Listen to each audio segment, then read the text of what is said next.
Assalamualaikum warahmatullahi wabarakatuh. Perkenalkan, nama saya Alma Rusakina Permadi.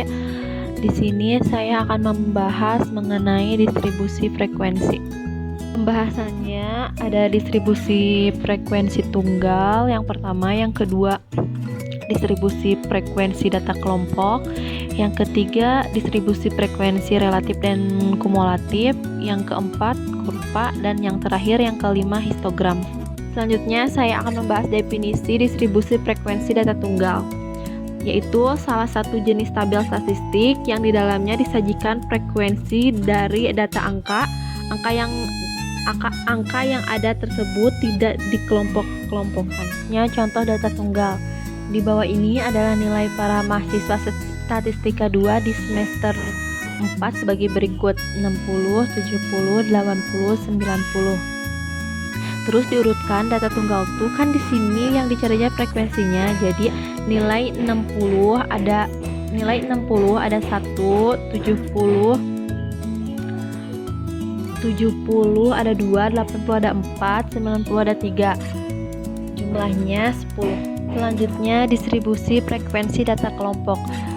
Di bawah ini adalah data hasil UTS para mahasiswa statistika 2 di semester 4 sebagai berikut.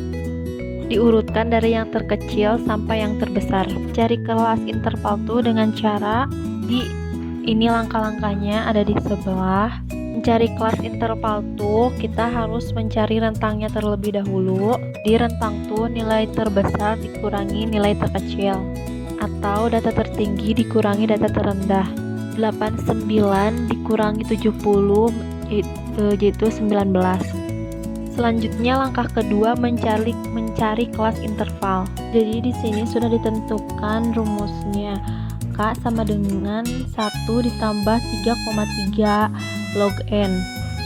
N itu tuh banyak datanya. N di sini tuh 20. Jadi K 1 ditambah 3,3 log 20 sama dengan 2,9 lah 5,29. Itu tuh dibulatkan jadi yang terkecil.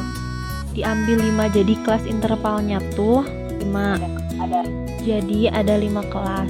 Selanjutnya langkah ketiga mencari panjang kelas intervalnya. Jadi kelas interval tuh rentang dibagi kelas interval. Jadi rentangnya tuh 19 dibagi 5, 3,8. Dibulatkan menjadi yang terbesar karena lebih dari 5, berarti jadi 4. Ujung bawah kelas interval tuh 70, ujung atas kelas interval pertama tuh 73.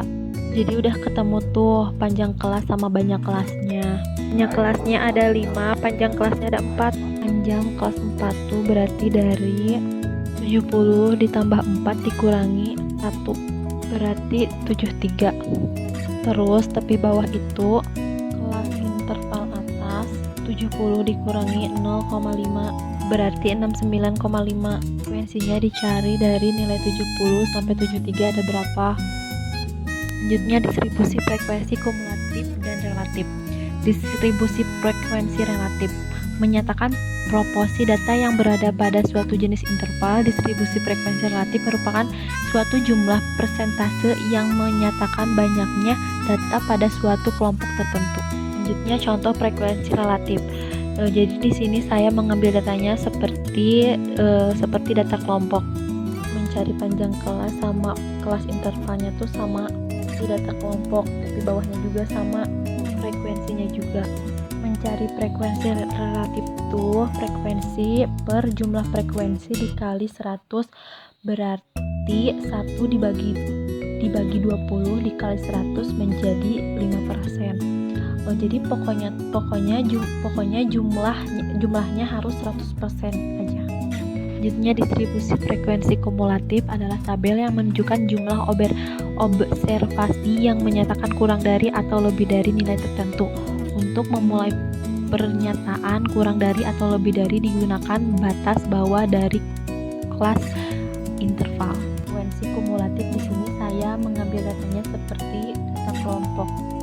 Terus frekuensi kumulatif tabel distribusinya tuh ada kurang dari sama lebih dari. Kalau kurang dari itu, jadi frekuensi kurang dari, misalnya datanya 70 sampai 90.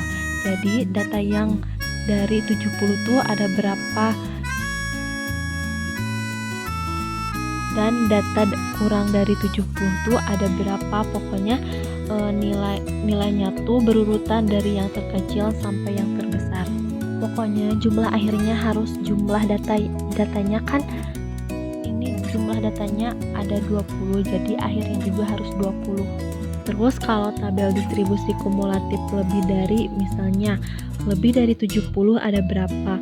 Kan kalau lebih dari 70 berarti semuanya, kan soalnya datanya tuh dari 70 sampai 90. Ya udah, nilai data dari 70 itu sampai 90. Terus kumulatif lebih dari itu, dari yang terbesar sampai yang terkecil. Definisi kurva adalah suatu bentuk kurva yang sudah direncanakan. Ordinatnya menunjukkan frekuensi dan proses ambisisnya membuat nilai variabel.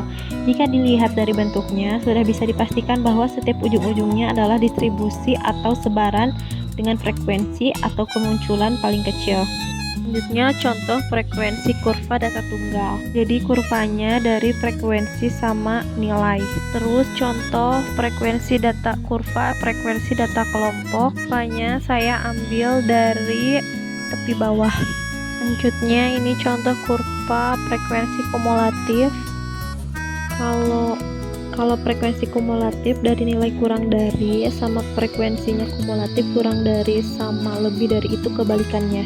Jadi ini contoh kurva frekuensi relatif dari tepi bawah sama frekuensi relatif persenannya. Selanjutnya definisi histogram, tampilan dari garis tabulasi frekuensi yang digambarkan dengan grafis batangan sebagai manifestasi data bening. Untuk mencari histogram sama seperti mencari kurva.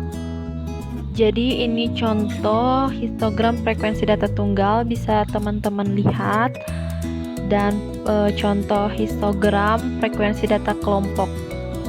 Selanjutnya contoh histogram frekuensi data kumulatif kurang dari, bisa teman-teman lihat,